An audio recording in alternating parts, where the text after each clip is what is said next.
How to remove pin on Disney Plus.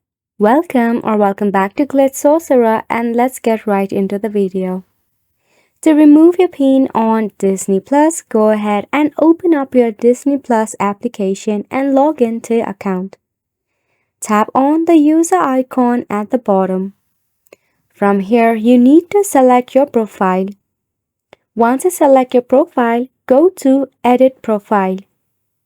Scroll down until you see the option of parental controls.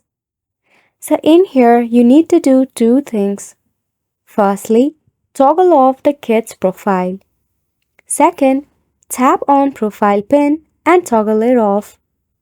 When you are toggling off the profile pin, you will have to re-enter the 4-digit pin that you set to activate the profile pin.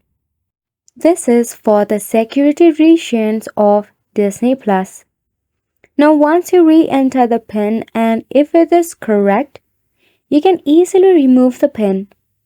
If not, you will get certain chances to make the PIN right.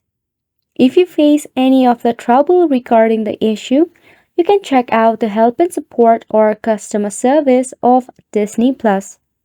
And that is all for this video. Thank you so much for tuning in.